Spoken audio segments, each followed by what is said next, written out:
Hari ini saya mau menyampaikan mengenai penurunan moralitas di agama Buddha. Saat ini memang sedang dalam masa penurunan dari moralitas kita. Juga pada makanan ya, saya berkaitan dengan hal itu yang saya ingin coba angkat hari ini adalah mengenai Aganya Sutta. Aganya Sutta itu sebenarnya menceritakan bagaimana dunia ini terbentuk gitu.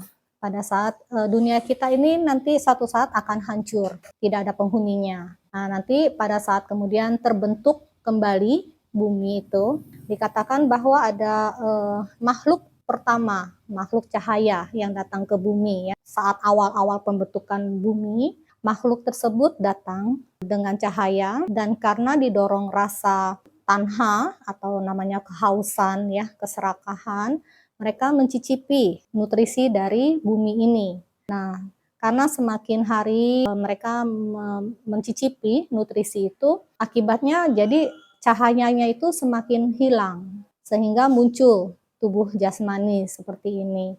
Kalau tadi kan awalnya bumi itu nutrisinya aja kita bisa makan, ya, itu udah menjadi sari makan kita. Nah, dengan berlangsungnya kehidupan manusia semakin serakah, nutrisi itu nggak bisa dimakan lagi. Jadi sambil berkembang, awalnya muncul namanya jamur gitu ya. Saat itu jamur masih dimakan seperti itu. Tapi lama-lama juga jamur sudah tidak mencukupi. Kemudian singkat ceritanya sampai akhirnya manusia bisa menanam padi, ya padi sebagai makanan pokok. Tapi saat itu pun padi ditanamnya waktunya cukup cepat. Kalau sekarang padi kalau nggak salah 3 bulanan ya. Nah, kalau saat itu diceritakan sangat cepat, katakanlah 1 hari seperti itu.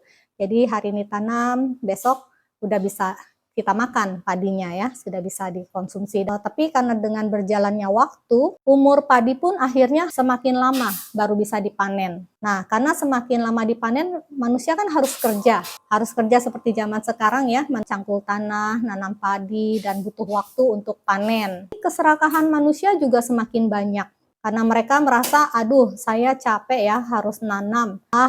Mendingan saya ambil aja punya orang. Saya nggak usah nanam, dia yang nanam, saya ambil hasilnya gitu ya. Nah, pencurian sudah mulai terjadi. Akhirnya juga mereka sudah bikin namanya lumbung padi untuk nyimpan padi ya, nyimpan beras seperti itu. Nah, bukan hanya keserakahan yang semakin meningkat, karena tubuh manusia sudah mulai kelihatan kan, ada pria, ada wanita. Sehingga akhirnya terjadi hubungan saling menyukai antara pria dan wanita, dan mereka saat itu melakukan hubungan badan dikatakan. Tapi dicela sama yang lain, kok melakukan hal ini, nggak baik gitu. Nah, mulai saat itu akhirnya mereka mendirikan rumah, sehingga bisa melakukan hubungan itu di dalam rumah ya. Itu yang membedakan kita manusia dari hewan ya. Kalau hewan kan nggak pakai rumah dimanapun mereka mau, mereka melakukan. Nah, sebenarnya dulu juga awal-awalnya kita manusia juga seperti itu gitu. Nah, dengan semakin berkembangnya zaman, tingkat keserakahan manusia juga semakin bertambah ya. Batin kita semakin merosot.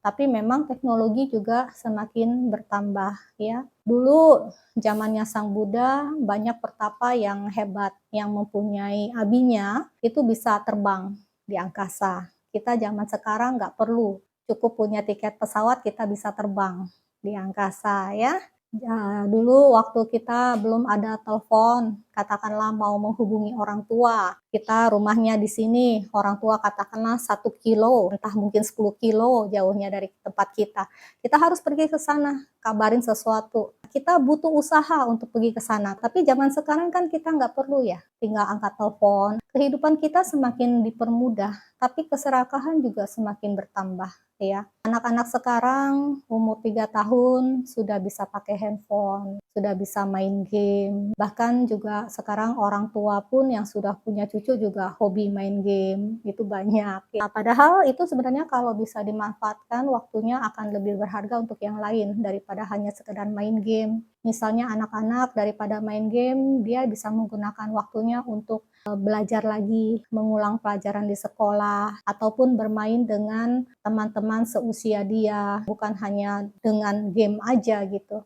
Juga untuk orang yang tua, daripada dia menghabiskan waktu main game, seenggak-enggaknya belajar untuk latihan meditasi.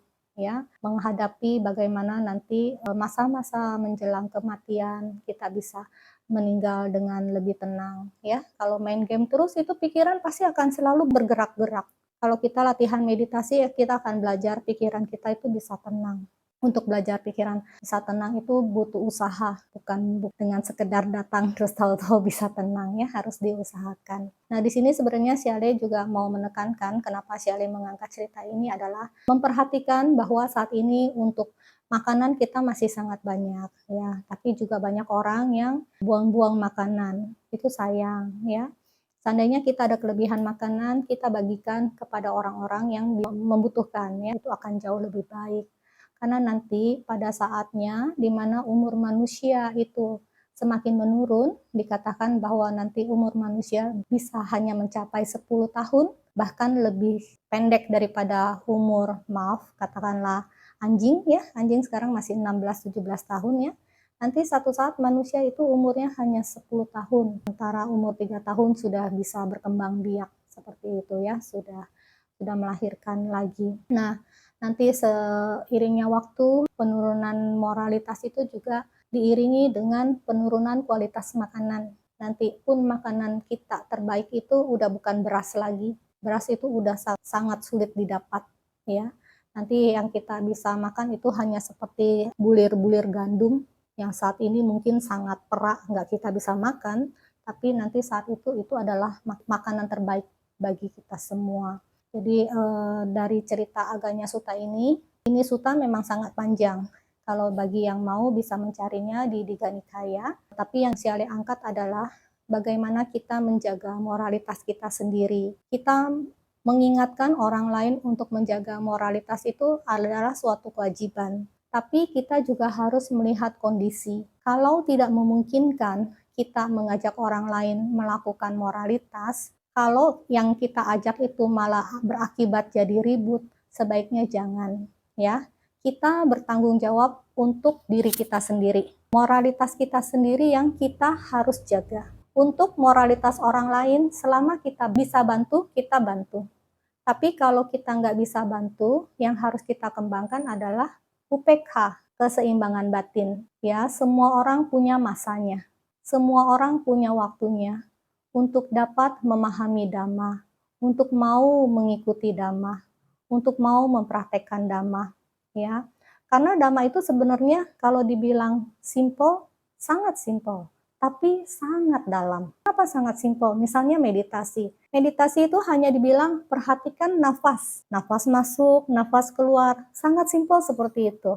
Ya, tapi pada prakteknya, pada saat umat diajak meditasi, walaupun hal itu simple itu sangat sulit dilakukan. Itulah, Dhamma itu terlihat simple tapi sebenarnya dalam. Semakin kita menyelami, kita semakin menyadari. Hal yang sama kita dengar berkali-kali, kemampuan kita untuk memahami itu juga semakin dalam. Itulah Dhamma, ya.